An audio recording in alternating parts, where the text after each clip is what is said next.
नमस्कार दोस्तों।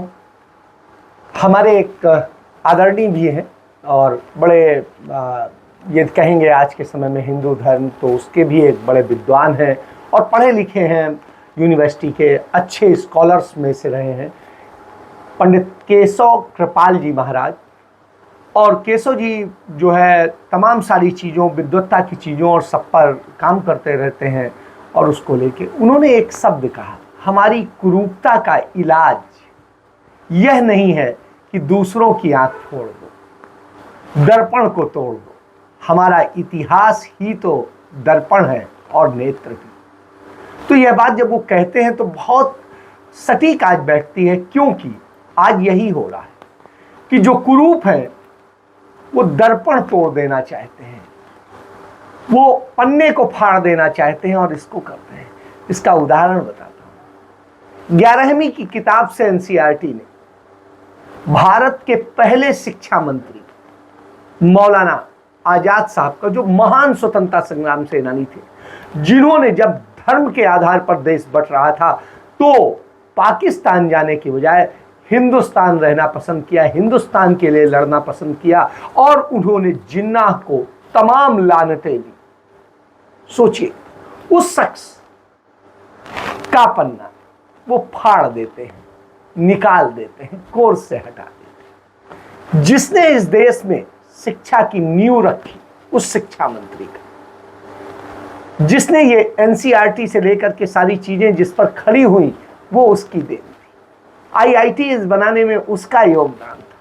उस महान व्यक्ति को आप इस तरीके से करते, चलिए पन्ना फाड़ करके आप उन्हें खत्म कर लेंगे, शायद ये आपकी गलती है, क्योंकि आपने तो कभी शिक्षा का विस्तार किया नहीं।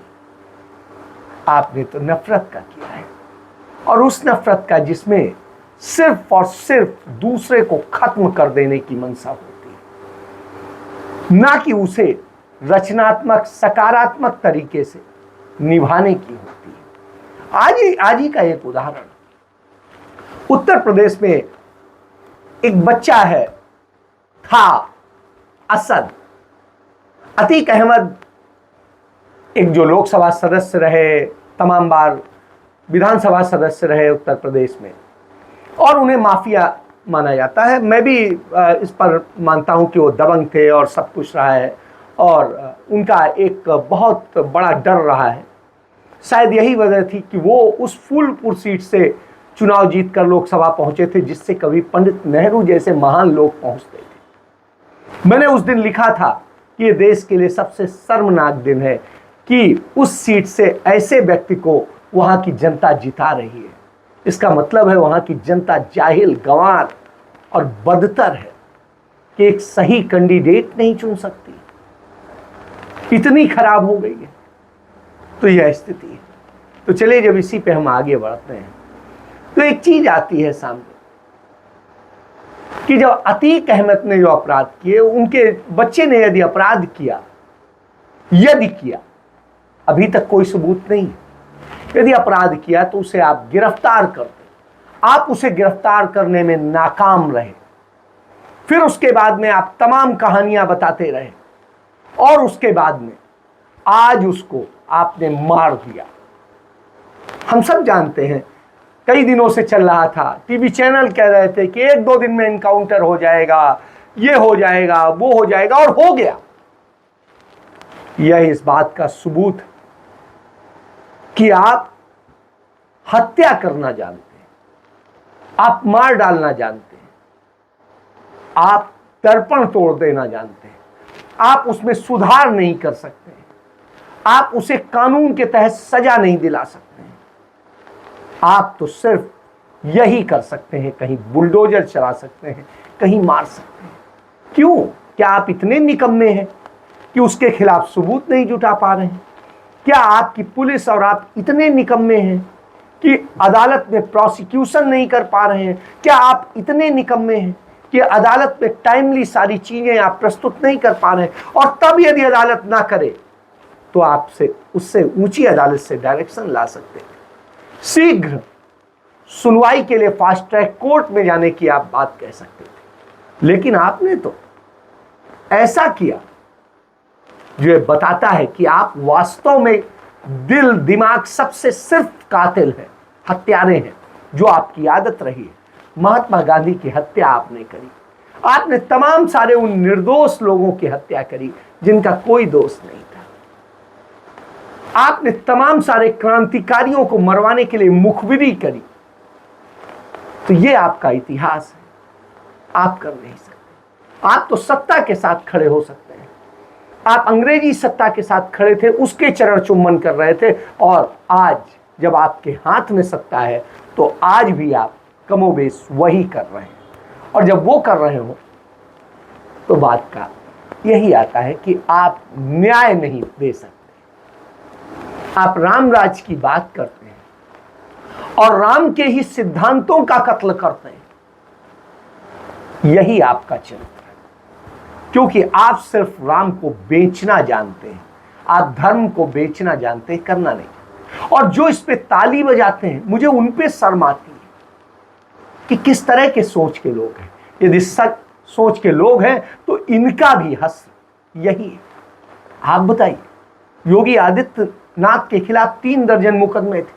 ये तत्कालीन सरकार उनको अपराधी बता करके मार देती तो क्या होता?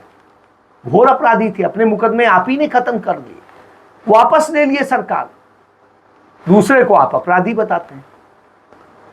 उन सरकारों ने तो वापस नहीं लिए थे अतीक अहमद के मुकदमे जिनमें वो साझीदार थे। यह एक सत्य समझिए, जानिए। और यही सच जब राहुल गांधी बोलते हैं, आपको आईना दिखाते हैं, तो आप उनको भी खत्म कर देने, तोड़ देने का काम करते हैं।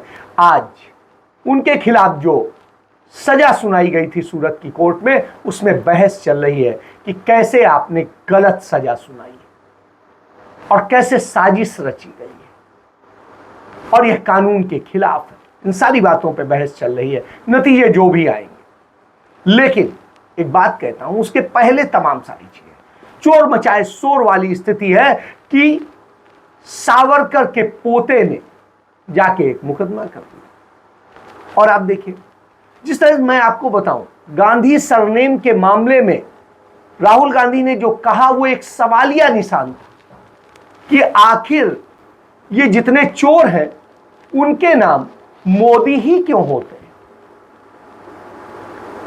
तो यह बात सवाल करके उन्होंने पूछा और उस सवाल पर आपने डिफेमेशन की, ये समझिए। और इस मामले में एक मुकदमा नहीं है, सिर्फ झारखंड राज्य में 3 मुकदमे हैं। और जो झारखंड में है उनमें आप समझिए जो कुल 3 मुकदमे चल रहे हैं, उनमें एक वहां पर मोदी को लेकर के, और जिसने किया है शिकायतकर्ता प्रदीप मोदी, उसने वो भारतीय जनता पार्टी से जुड़ा हुआ है। बाकी जो दोनों लोगों ने किया है वो भी भारतीय जनता पार्टी से जुड़े हुए हैं। तो ये समझिए, पटना जो बिहार की राजधानी है, वहां पर भी इसी तरीके से हुआ है। और वहां पर भारतीय जनता पार्टी के जो नेता हैं सुशील मोदी, उन्होंने मुकदमा कर रखा है और उन्होंने उसमें 25 तारीख को राहुल गांधी को तलब किया गया है। तो आप समझिए, उसके अलावा तमाम जगह मुकदमे हैं। तो राहुल गांधी पर जब ये मुकदमे हो तो समझ में आता है कि एक मुकदमा नहीं है, तमाम जगह तमाम तरीके से किए गए हैं और ये करके राहुल गांधी को करने की कोशिश की जाती है। बिहार और झारखंड में ही 4 मुकदमे मैंने आपको गिना दिए। इसके अलावा आप देखिए, राहुल गांधी ने लंदन में जो बयान दिया था, उस बयान को लेकर के भारतीय जनता पार्टी से जुड़े हुए एक वकील हैं गुप्ता जी, उन्होंने एफआईआर दर्ज कराने का दिया कि साहब एफआईआर दर्ज कीजिए राहुल गांधी के खिलाफ कि उन्होंने देशद्रोह किया है। वहां पर जो बोला है, भाषण दिया है, भाई क्या देशद्रोह किया है, देश के खिलाफ क्या बोला है? वो तो लोकतंत्र की बात कर रहे हैं, वो पढ़ाई की बात कर रहे हैं, वो दूसरी बातें कर रहे हैं। तो इन सब चीजों को लेके तो यह स्थिति उन्होंने कहा है, वो सारी भावनाएं आहत करते हैं और ये करते हैं, तो देशद्रोह दर्ज कीजिए। कैम्ब्रिज यूनिवर्सिटी में जो उन्होंने व्याख्यान दिया, आप समझिए। इसके बाद में राष्ट्रीय स्वयंसेवक संघ से जुड़े हुए एक कार्यकर्ता हैं, उन्होंने हरिद्वार में जिस तरीके से किया, राहुल गांधी के खिलाफ हरिद्वार की अदालत में मानहानि का मुकदमा किया हुआ है। और ये कमल भदौरिया हैं आरएसएस के, और इन्होंने जो किया, इसमें कहा कि उन्होंने अपमान किया है जो राहुल गांधी ने भारत जोड़ो यात्रा के दौरान बोला, 21वीं सदी के कौरव खाकी हाफ पैंट पहनते हैं और शाखा चलाते हैं। अब आप समझिए, तो भाई आप क्यों अपने आप को समझ रहे हैं? या तो कहिए। इसके बाद में चोर के वो कहा जाता है ना, दाढ़ी में तिनका, वही वाला हाल है इनका। इसके बाद में आपको याद होगा राहुल गांधी जिन दिनों भारत जोड़ो यात्रा पर चल रहे थे, कर्नाटक के पास से निकल रहे थे, तो कर्नाटक की एक जो म्यूजिक कंपनी थी, उस म्यूजिक कंपनी ने उनके खिलाफ एफआईआर दर्ज कराई। क्या कराई कि राहुल गांधी, जयराम रमेश, सुप्रिया श्रीनेत, ये जो वहां पर गाना बजा रहे हैं और म्यूजिक बजा रहे हैं उसमें कार्यक्रम में, वो उनकी एक फिल्म जिसके राइट्स हैं उनके पास, केजीएफ, उससे जुड़े हुए हैं और इसलिए एफआईआर दर्ज कराई। कोर्ट ने भी उनको आदेश दे दिया कि आप इतने को ये करिए। हालांकि हाई कोर्ट ने उस पर स्टे किया। तो आप समझ सकते हैं कि इस तरह से होता है। ये भी जो एफआईआर दर्ज कराने वाली कंपनी है, उस कंपनी के जो मालिक हैं वो भारतीय जनता पार्टी और आरएसएस से जुड़े हुए हैं। आप समझ सकते हैं। इसके बाद राहुल गांधी ने जो कहा था कि गांधी की हत्या में संघ का हाथ, यह बात उन्होंने 6 मार्च 2014 को महाराष्ट्र के ठाणे जिले में चुनावी रैली में कही थी। और यहां पर जब बताया था, क्या गलत बताया था भाई? सचमुच है क्या नाथूराम गोडसे आपसे जुड़े हुए नहीं थे? उनका आप वो नहीं मनाते हैं? क्या सावरकर आपसे जुड़े हुए नहीं है? आप उनको अपना पिता नहीं मान रहे हैं? और क्या कर रहे हैं? तो ये सारे लोग उसमें मुलजिम थे और सारे लोग आए थे। सावरकर बरी हो गए किन्हीं कारणों, सबूतों के अभाव में, लेकिन बाकी लोगों को तो सजा हुई। तो ऐसी स्थिति में कैसे कह सकते हैं? बहरहाल तथ्यात्मक बात कहने पर भी तो उस पर जो है एक मुकदमा दर्ज कराया गया। भिवंडी इकाई में आरएसएस के जो सचिव हैं राजेश कुंटे, उन्होंने दर्ज कराया 2018 में। तो आप ये समझिए 2014 में उन्होंने कहा था और 2018 में मुकदमा दर्ज कराते हैं। क्यों? क्योंकि 2019 में उसका फायदा उठाना था। तो यहां से स्थिति है। असम में इसी तरीके से होता है, 2015 की बात है। यहां पर भी एक मठ पर टिप्पणी की थी राहुल गांधी ने और उस पर आरएसएस के एक स्वयंसेवक जो हैं उन्होंने दर्ज कराया, मुकदमा दर्ज कराया। और स्थिति यह है कि जिस तरीके से सरपेटा 17 में जाने से असम के वहां पर वो कराया गया और जिस तरीके से किया गया, उनका ये कहना है कि साहब हमें वहां से जाने से रोक दिया गया और जाने क्या कर दिया गया और सब कुछ है। तो यह स्थिति है। इसके बाद में आप देखिए नोटबंदी को लेकर राहुल गांधी ने टिप्पणी की थी, जो देश का रिकॉर्ड बताता है, बैंकों का रिकॉर्ड बताता है कि सबसे ज्यादा नोट जो बदले गए अहमदाबाद जिला सहकारी बैंक से बदले गए। और इस बैंक के निदेशक कौन थे? अमित शाह। और अमित शाह के बदले गए। तो इसको लेकर राहुल गांधी ने टिप्पणी की थी। इस पर जो है भारतीय जनता पार्टी के एक उन्होंने एफआईआर दर्ज कराई और मुकदमा दर्ज कराया कि आप समझिए।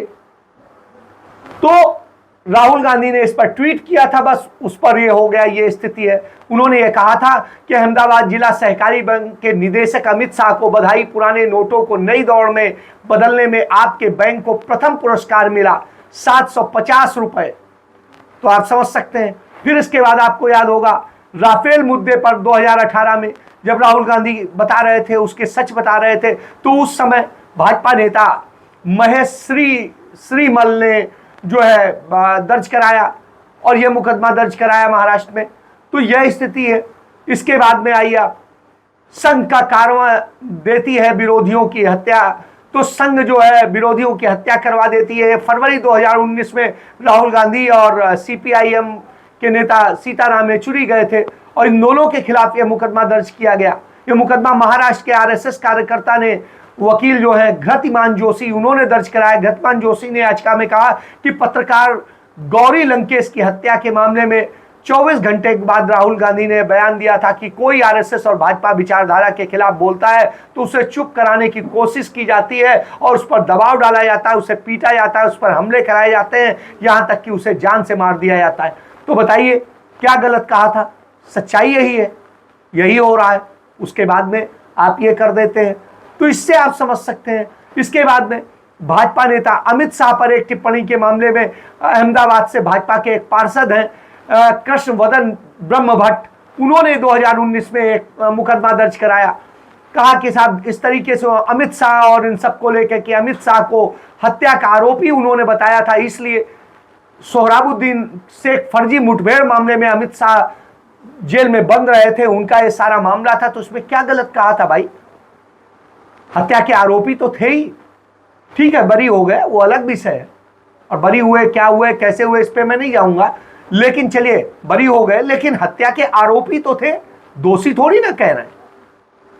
तो आप समझिए उस पर जो है वो दर्ज करा देते हैं। साहब ये भी मत बताइए कि नहीं वो आरोपी रहे थे, सावरकर गांधी जी की हत्या के आरोपी रहे थे, इसको आप कहेंगे मत बताइए। सावरकर ने दर्जनों बार माफी मांगी अंग्रेजों से, लिखित माफी मांगी 4-5 बार, उसके बाद भी आप कहते हैं कि आप उन्हें मत कहिए। क्यों? सच आप छिपाना चाहते हैं, सच को आप दंगे फसाद करके सच को छिपाना चाहते हैं, आप लूट करते हैं। आईडीबीआई बैंक से आपने 45,000 करोड़ रुपए की लूट कर ली, आप देखिए वो क्या किसी से छिपा है और किस तरीके से हुआ, किस तरीके से आपने लुटाया। कांग्रेस के सरकार में उसमें रिजर्व में 50,000 करोड़ रुपया रखा था और आपने उस रिजर्व फंड से भी 45,000 कुछ करोड़ रुपया निकाल करके और उसको वो कर दिया। तो यह स्थिति है आपकी, अपने मित्रों के लिए आप लूट रहे हैं, बर्बाद कर रहे हैं। टोटल आईडीबीआई में 75,000 करोड़ रुपए आपने माफ कर दिए इन लुटेरों के, फिर क्या कहेंगे? अब टीवी स्क्रीन से एलआईसी गायब हो जाए, एलआईसी से जो लूट हो रही है, बाकी एसबीआई से लूट हो रही है, वो गायब हो जाए, सब कुछ गायब हो जाए। इसके बाद में आप क्या कर रहे हैं? जिस अडानी के शेयर डूब रहे हैं, गिर रहे हैं, जनवरी से मार्च तक की स्थिति यह है कि लगातार अडानी के शेयर गिरे हैं। अडानी ग्रीन के शेयर जो है 1.5% के करीब गिरे हैं। अडानी टोटल गैस के शेयर 6% से अधिक गिरे हैं। अडानी इंटरप्राइजेस के शेयर 4.5% के करीब गिरे हैं और अडानी ट्रांसमिशन के शेयर 3.25% के करीब गिरे हैं 3 महीनों में। और उसके बावजूद एलआईसी उनके 6500 से ज्यादा कंपनियों के जो है उनके शेयर खरीद रही है। 6500। आप कल्पना करिए, ये पैसा क्या आपका है? ये हमारा आपका पैसा है जो हमने अपने भविष्य को सिक्योर करने के लिए जमा किया, उसे आप लुटा दे रहे हैं। किसके लिए? अपने मित्रों के लिए। फिर कहेंगे कि आप ये मत बोलिए। तो आप ये समझिए, और मोदी जी जिस तरीके से करते हैं वो उस पर नहीं बोलते जो मुद्दे हैं, इन पर कोई बात नहीं बोलते हैं। वो कहां बोलते हैं? वो आदतन बदतमीजी करने के आदी हैं। उन्होंने कल लाल बहादुर शास्त्री जैसे नेताओं की भी वो करी, बेइज्जती करी। उन्होंने तमाम सारे, उन्होंने कहा कि 2014 के पहले जितने रेल मंत्री रहे उन सब ने राजनीतिक और लूट और जाने क्या क्या किया और जाने किस किस चीज को लेकर के कहा। तो आप समझिए, आप लाल बहादुर शास्त्री का भी को भी वो करते हैं, आप सबको लांछित करते हैं। तो ये निहायत घटिया किस्म की राजनीति, शायद इसका जन्म ही 2014 में हुआ है।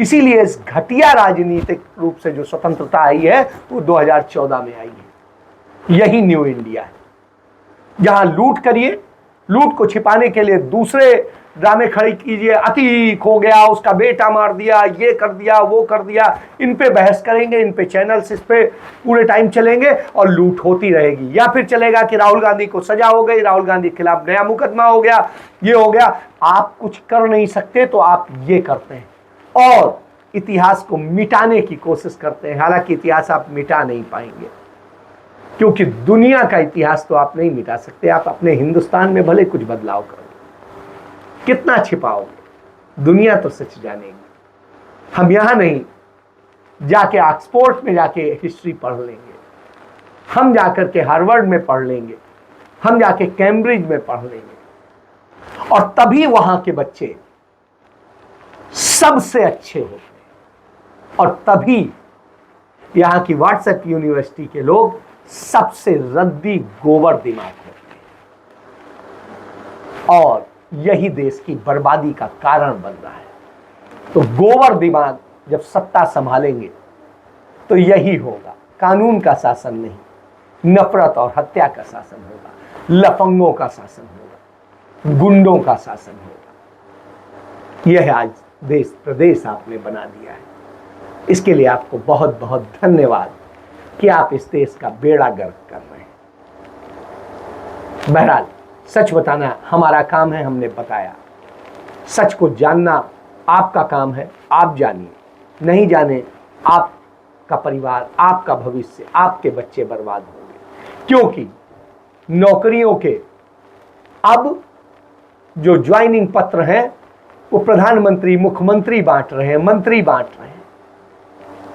पहले डाकिया लाता था, मिठाई मांगता था आपसे खुशी की और चला जाता था। आज आप लाइन में भिखारी की तरह से जैसे आप ले रहे हैं, आप अपनी योग्यता से नहीं पा रहे, वैसे पा रहे। रेलवे में 3 लाख नौकरियों के पद खाली हैं, 3 लाख से अधिक, और टोटल नौकरियों के जो प्रमाण पत्र जो वो बांट रहे हैं, नियुक्ति पत्र, वो 50,000। इससे आप समझ सकते हैं कि किस तरीके से 2.5 लाख से अधिक नौकरियां वहीं की खाली है। यह एक सत्य है, और उसमें भी कॉन्ट्रैक्ट वाले।